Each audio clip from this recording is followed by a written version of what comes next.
America's Watch since 2002. Wow. Okay. Since you're a part of, what do you do? Like, what do you do to help, or like, what do you do? What is the word? That's okay. You just use alphabet. Okay.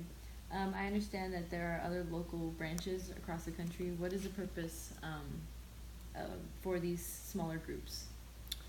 So grassroots organizing is the short answer to that question, Mhm. right? So in order to build a mass movement in any organization, we need to actually get more and more people educated and aware. So our grassroots locations, and we have 2 here in the Bay Area. Mhm. There's actually probably more if you count schools and professors that get their students involved. But I'm part of the East Bay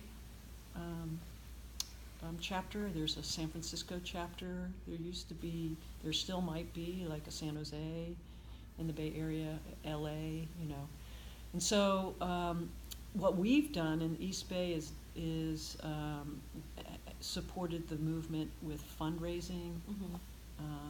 For a period of time, I was on the Grassroots Council, Okay. so part of the decision-making team of the School of the America's Watch. We have a small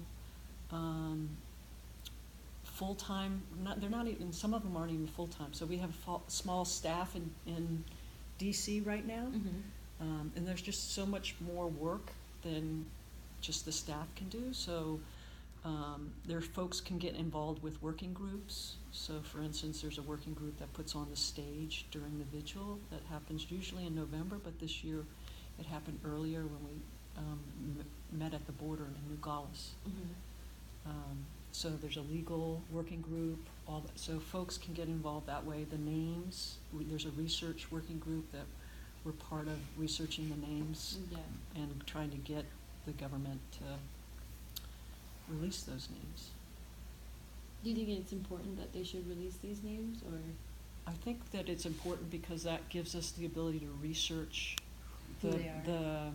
when human rights violations came. Mhm. So the reason they're not, in my opinion, they're not releasing them is because the success of the School of the America's Watch in the very beginning, when we became, I think it was 2 votes Mhm.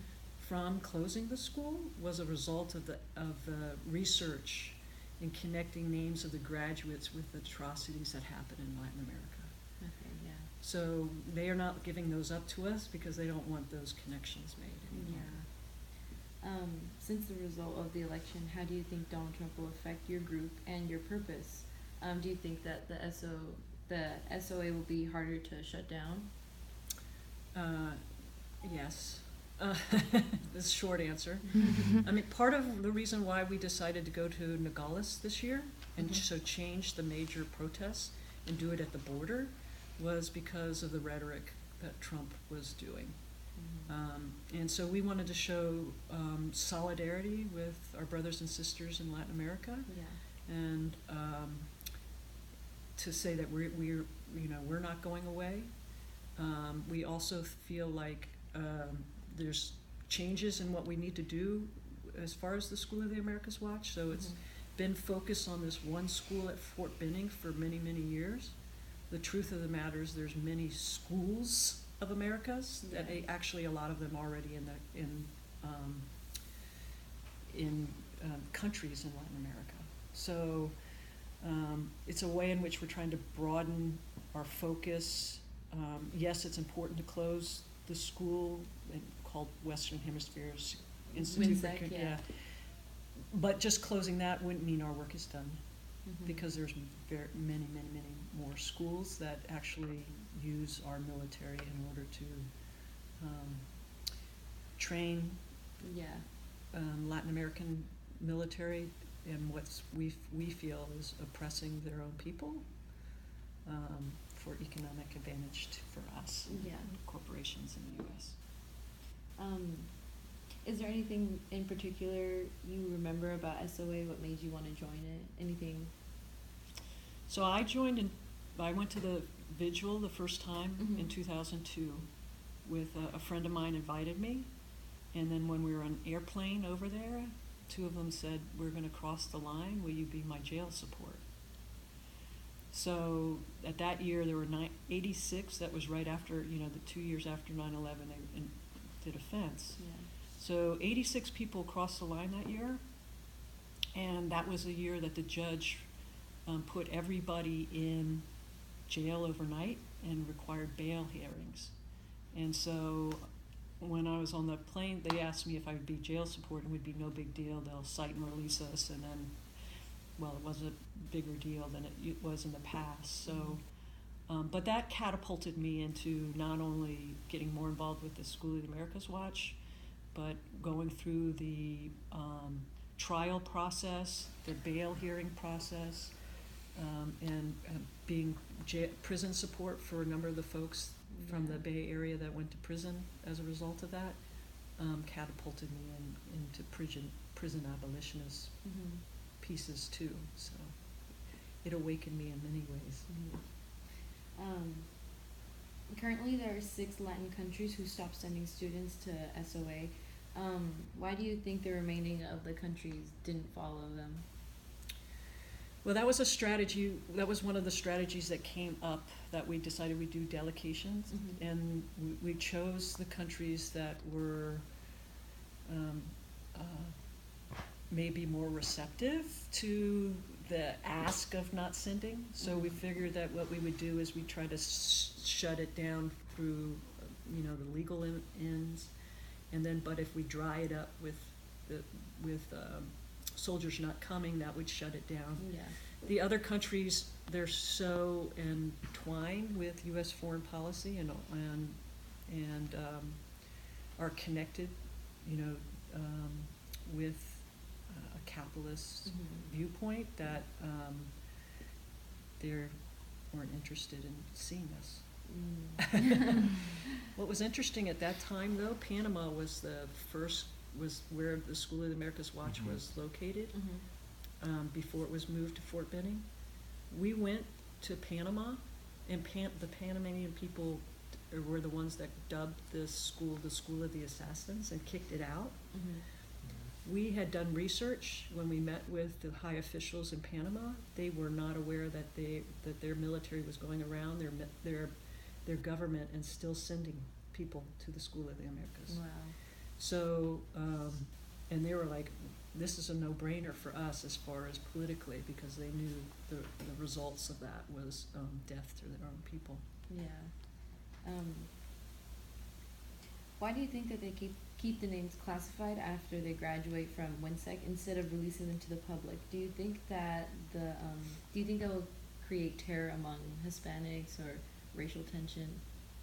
No, I think that the reason that they keep it, that might be their rhetoric Yeah. that they are trying to say, but the truth of the matter is, I strongly believe is because then we can't do research and prove our case, because Mhm. that's why we got within one vote before. Mm-hmm. And I'm not sure if you all know, when we got it within one vote, the closing of the school and opening up in a new name was Mhm. actually part of the Southern strategy during the Civil Rights Movement. When here in this country, when they were, the South was ordered to segregate schools, to allow blacks to actually enter. Mhm. They got on the list if they didn't. And so how they got off the list was they closed the school, opened it up in the exact same location the next day with a Mhm. new name, and now they're off the federal list. So the strategy of changing the name was another one which they've done successfully. So they don't, just like with the Iraq War, about having embedded journalism, Mhm. because during the Vietnam War, if we showed all that, we'd have people fighting against it. Just like with the movements right here, where it's you get very little press, so the social media is really important. They've learned, as well as we've learned, about what works and doesn't work. Mhm. And what they've learned is if they give us the names, we can research them, and then we have more proof when we go to our Congress Yeah. people. how do you see the influence of the school to countries? How is it affecting Latin America and other forms of revolutions and wars?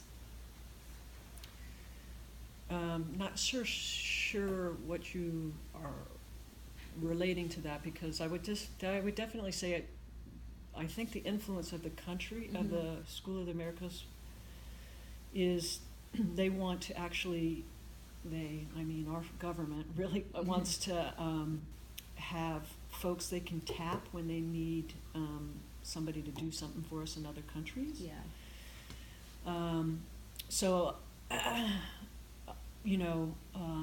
I'll say Honduras is like an example. We had a delegation that had met with the Zelaya just before he was ousted with the coup. And we sent delegations down during that. I don't think this. I think the